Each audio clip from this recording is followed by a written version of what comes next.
एक बाहुलं ज्यात एका गुंड्याचा आत्मा अडकलेला आणि त्यानंतर सुरू होणारी भीती आणि विनोदाची भन्नाट गोष्ट. मित्रांनो, तुम्ही झपाटलेला हा चित्रपट पाहिलाय का? आज आपण जाणून घेणार आहोत या चित्रपटामागची खरी स्टोरी आणि काही भन्नाट रहस्य. 1993 मध्ये आलेला झपाटलेला हा मराठी चित्रपट आजही लोकांच्या मनात आहे. हा चित्रपट दिग्दर्शक केला होता महेश कोठारे यांनी. या चित्रपटात लक्ष्मीकांत बेर्डे, महेश कोठारे आणि दिलीप प्रभावळकर यांची जबरदस्त अभिनय पाहायला मिळतो. या चित्रपटात एक वेगळाच प्रयोग करण्यात आला. एक बाहुलं म्हणजेच तात्या विंचू, जो प्रेक्षकांच्या मनात आजही जिवंत आहे. या चित्रपटाची कथा खूपच वेगळी आहे. तात्या विंचू नावाचा एक गुंडा मरतो, पण त्याचा आत्मा एका बाहुल्यामध्ये असतो. त्यानंतर तो बाहुला लोकांना घाबरवतो आणि त्याच वेळी प्रेक्षकांना हसवतो देखील. लक्ष्मीकांत बेर्डे यांनी साकारलेला त्या प्रकारचा अडकतो आणि मग सुरू होतो एक जबरदस्त कॉमेडी प्लस हॉरर जर्नी.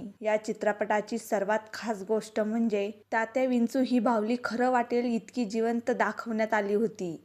त्या काळात CGI नव्हतं, पण तरीही ही बाहुली इतकी रिअल वाटते की लोक घाबरायचे. या बाहुल्याचं ऑपरेशन आणि आवाज दिला होता दिलीप प्रभावळकर यांनी, जो एक खूप मोठा टॅलेंट आहे. आणि अजून एक गोष्ट, या चित्रपट बॉलिवूडच्या चाइल्ड्स प्ले पासून प्रेरित होता, पण मराठी स्टाईल मध्ये त्याला एकदम वेगळं रूप दिलं गेलं. झपाटलेला हा फक्त एक चित्रपट नाही, तर मराठी सिनेमातील एक क्लासिक आहे. याचं गाणं आलं तात्या विंचू आजही लोकांच्या तोंडावर आहे. आणि 20 वर्षानंतर या चित्रपटाचा दुसरा भाग झपाटलेला सेकंड देखील आला, जो 3D मध्ये बनवण्यात आला होता. म्हणजेच तात्या विंचू अजूनही लोकांच्या मनात जिवंत आहे. तुम्हाला झपाटलेला चित्रपट कसा वाटतो आणि तुम्ही हा चित्रपट किती वेळा पाहिलाय? कमेंट मध्ये नक्की सांगा. अशाच भन्नाट स्टोरीसाठी चॅनलला सबस्क्राईब करा. भेटूया अशाच एका माहितीपूर्ण व्हिडिओ मध्ये. तोपर्यंत धन्यवाद.